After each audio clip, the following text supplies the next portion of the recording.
പറഞ്ഞു കൊടുത്തിരിക്കും മോളെ. അല്ലെങ്കിൽ പിന്നെ ആ സമയത്ത് കയറി വരേണ്ട കാര്യമുണ്ടോ? എങ്ങനെയായാലും എല്ലാ വിവരങ്ങളും സാർ അറിഞ്ഞു. സോണന്റെ പണി പോയത് തന്നെ. നമ്മൾ ഒരാൾക്ക് ഒരു ഉപകാരം ചെയ്തിട്ട് അത് പ്രയോജനപ്പെടാതെ പോയല്ലോ മോളെ. അമ്മജി, അമ്മജി, ഗുരുവായൂരപ്പൻ രക്ഷിച്ചു. ഗീതക്കുഞ്ഞെ രക്ഷപ്പെട്ടു. പിടിച്ച് പോലീസിൽ എത്തിക്കുമെന്നാ ഞാൻ വിചാരിച്ചത്. എന്നിട്ട് എന്തുണ്ടായി? എന്തുണ്ടാകാൻ, വെക്കേഷൻ പാർട്ടി തിരിച്ചു വരുന്നവരെ സർവീസ് തുറന്നോളാം ഉത്തരവായി. കുഞ്ഞിന്റെ കറിയുടെ രക്ഷപ്പെട്ടെന്ന് പറമോനെ. എല്ലാ അമ്മച്ചിയുടെയും ഗീതക്കുഞ്ഞിന്റെയും സന്മനസ്സുകൊണ്ടാ. ഒരു സഹായം കൂടി ചെയ്തു തരണം. അത് ബുദ്ധിമുട്ടാകുമോ എന്ന് ചോദിച്ചുകൊണ്ട് ചെല്ലാനാണ് സാറിനെ വിട്ടിരിക്കുന്നത്. ഇനിയെന്ത് സഹായമാ? പാചകം അറിഞ്ഞുകൂടാത്ത ഞാൻ വെറും ഒരു തീറ്റിപ്പണ്ടമായിട്ട് ഇനി അവിടെ കഴിയുന്നത് ശരിയാണോ? അതുകൊണ്ട് ഇന്നു മുതൽ ചോറ് മാത്രം ഞാൻ അവിടെ വെക്കുന്നു, കറി ഇവിടെയും. ബുദ്ധിമുട്ടാകുമോ? ബുദ്ധിമുട്ടാകും. എന്ത് ബുദ്ധിമുട്ട്? നമ്മൾ ഏതായാലും ഇവിടെ കറി വെക്കുന്നില്ലേ? അക്കൂട്ടത്തിൽ ഒരല്പം കറി അങ്ങോട്ടും തരുന്നു. കൊണ്ടുവരണ്ട, ഞാൻ ഇങ്ങോട്ടൊന്ന് വാങ്ങിച്ചോണ്ട് വെച്ചോളാം. ബുദ്ധിമുട്ട് തീർന്നില്ലേ? വേണ്ട വേണ്ട, അതിൽ ആവശ്യമില്ലാത്ത കാര്യങ്ങളാ. അതൊന്നും സാരമില്ല മോളെ. ഒന്നുമില്ലേലും നിന്റെ മേലുദ്യോഗസ്ഥനല്ലേ, പറഞ്ഞു വെച്ചിട്ട് പറ്റില്ല എന്ന് പറയുന്നത് ശരിയാണോ? എന്നാലും അത് വേണോ അപ്പച്ചി? അത് തെറ്റൊന്നുമില്ല മോളെ. നമുക്ക് അവരുമായി ബന്ധമൊന്നുമില്ലേലും അയൽക്കാരാ. കറി ഇവിടെ ഉണ്ടാക്കിക്കൊള്ളാമെന്ന് പറഞ്ഞേക്കും മോനെ. ഗുരുവായൂരപ്പാ, ആ കടമ്പയും കടന്നു കിട്ടി. മോളെ വേഗം അടുക്കളയിലോട്ട് ചെല്ലേ. ശരി അപ്പച്ചി.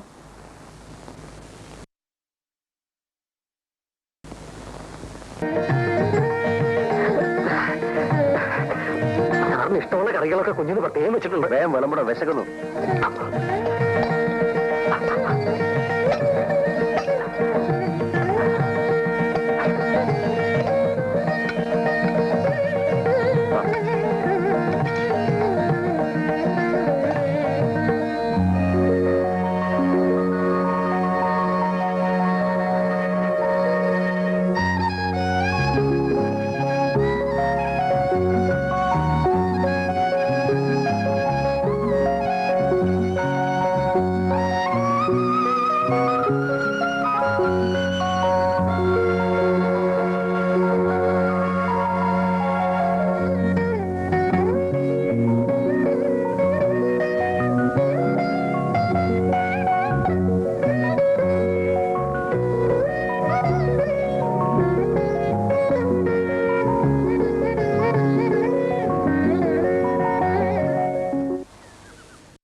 കാര്യം ചോദിച്ചോട്ടെ?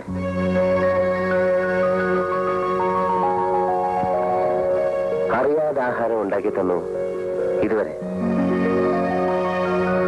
ഇനി അങ്ങോട്ട് എല്ലാവരും അറിഞ്ഞുകൊണ്ടായിക്കൂടെ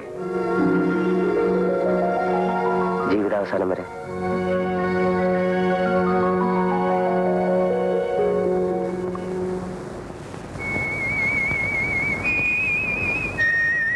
ഞാൻ ചോദിച്ചതിന്റെ അർത്ഥം മനസ്സിലായിരിക്കുമെന്ന് കരുതുന്നു.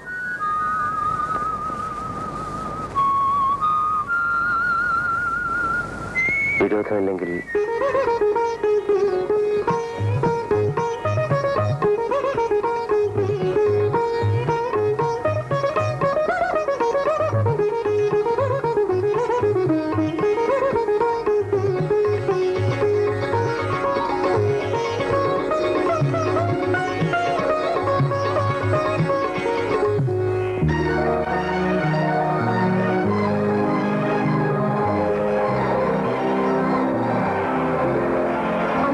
എല്ലാ വിവരങ്ങളും അപ്പച്ചി എന്നോട് പറഞ്ഞിട്ടുണ്ട്.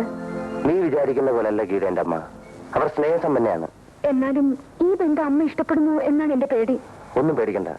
അല്പം എടുത്തയാട്ടം ഉണ്ടെന്നല്ലാതെ അവരാരെയും നൊമ്പരപ്പെടുത്താറില്ല. ഞാനൊരു പാവപ്പെട്ട അധ്യാപകന്റെ മോളാണ്. നിങ്ങളെപ്പോലുള്ള പണവും പദവിയും ഞങ്ങൾക്കില്ല. ആ നിലയ്ക്ക് നമ്മളുടെ ഈ ബന്ധം അമ്മ എതിർത്താലോ? എന്നെ വേദനിപ്പിക്കുന്നതൊന്നും അമ്മ ചെയ്യില്ല. എന്റെ കണ്ണെന്ന് നിറഞ്ഞാൽ അവരാകെ അസ്വസ്ഥയാവും. പണ്ടൊരിക്കൽ എനിക്ക് ടൈഫോയിഡ് വന്നു. ആശുപത്രി പേവാർഡിൽ എല്ലാ സൗകര്യങ്ങളും ചെയ്തു കൊടുക്കാമെന്ന് ഡോക്ടർ പറഞ്ഞിട്ടും അമ്മ സമ്മതിച്ചില്ല. അമ്മ അവധിയെടുത്ത് രാപ്പകൽ എന്റെ കട്ടിലിനരികിലിരുന്ന് എന്നെ ശുശ്രൂഷിച്ചു.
കുളിച്ച് നോർമൽ ആയതിനു ശേഷമാണ് അമ്മ കോർട്ടിൽ പോയത്. അത് പെറ്റമ്മയ്ക്ക് മകനോടുള്ള സ്നേഹം. പാവപ്പെട്ട എന്നോടത് ഉണ്ടാവണമെന്നുണ്ടോ? അക്കാര്യത്തിൽ നീ സംശയിക്കുക വേണ്ട. അമ്മ വന്നു കഴിഞ്ഞ് ഞാൻ നേരിട്ട് ഈ വിവരം പറയും. അമ്മ നിന്നെ വിളിപ്പിക്കും. ഞാൻ തെളിവ് വധു അനുരൂപയാണെന്ന് അവർക്ക് ബോധ്യമാവും. നിന്റെ അച്ഛനെ വിളിപ്പിക്കും. അങ്ങനെ മംഗളമായി നമ്മുടെ വിവാഹം നടക്കും.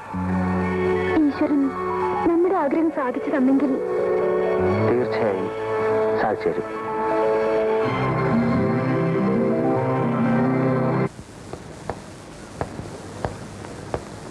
നിങ്ങളിത് എവിടെ പോയി? ഞങ്ങൾ വെറുതെ ഒന്ന് നടക്കാൻ ഇറങ്ങിയതമ്മേ. കൊള്ള, ഈ റബ്ബർ തോട്ടത്തിൽ കൂടെ നടന്നാൽ കുഞ്ഞിന്റെ കാലിൽ തോട്ടപ്പുഴു കടിക്കില്ലേ ഉണ്ണി? അവള് ചെരുപ്പിട്ടിട്ടുണ്ടമ്മേ. തോന്നില്ലേ? ചെരുപ്പിട്ടിട്ടുണ്ടെങ്കിലും തോട്ടപ്പുഴു കടിക്കും ഇല്ലേ? ഓ, കടിക്കും കടിക്കും. ആ മോളെ, നീ വേഗം കൊണ്ടുപോയി അവളുടെ കാല് ചൂടുവെള്ളത്തിൽ കഴുകൂ.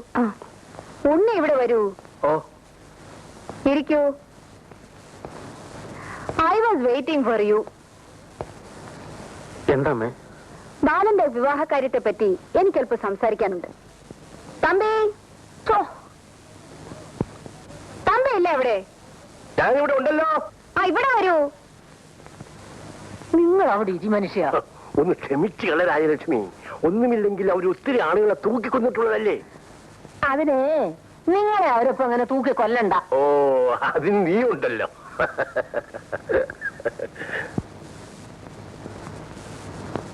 ആ, തമ്പി ഇരിക്കൂ. സുലോചനയുടെ കോളേജ് തുറക്കാറായി.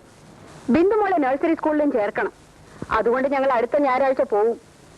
നമ്മൾ പറഞ്ഞ കാര്യം കല്യാണ കാര്യമല്ലേ, അതേക്കുറിച്ച് ഞങ്ങൾ ഇപ്പൊ സംസാരിച്ചതേ ഉള്ളൂ. ഞങ്ങൾക്ക് പൂർണ്ണ സമ്മതമാണമ്മേ. എങ്കിൽ കല്യാണം നടന്നതുപോലെ അങ്ങ് കരുതുക. അടുത്ത ആഴ്ച ഉണ്ണികൃഷ്ണൻ വരുമ്പോൾ ഞാൻ ബാലനെ ഇങ്ങോട്ട് അയക്കാം. പെണ്ണും ചെറുക്കനുമായിട്ടൊന്ന് സംസാരിച്ചോട്ടെ. അതൊരു നല്ല കാര്യമാണ്. ബാലൻ കൊച്ചു കുഞ്ഞൊന്നുമല്ലല്ലോ. അത്രയും സ്വാതന്ത്ര്യമെങ്കിലും അവന് കൊടുക്കണം അമ്മേ. ഞാനെന്ന് തീരുമാനിച്ചാൽ അവൻ അതിൽ നിന്ന് അണുവിടെ മാറില്ല. എന്തായാലും കല്യാണ കാര്യമല്ലേ, അവര് തമ്മിലൊന്ന് കാണുന്നത് നല്ലതാ. All right. ഞായറാഴ്ച ഞങ്ങൾ പുറപ്പെടുന്ന വിവരത്തിന് ബാലൻ ഒന്ന് ഫോൺ ചെയ്തേക്കൂ. ശരി, ഇപ്പൊ തന്നെ ചെയ്തേക്കാം. ഞാൻ ഫോൺ ചെയ്യാം. ഞാൻ ചെയ്തോളാന്ന്. ഉണ്ണി, ഇവിടെ ഇരിക്കൂ.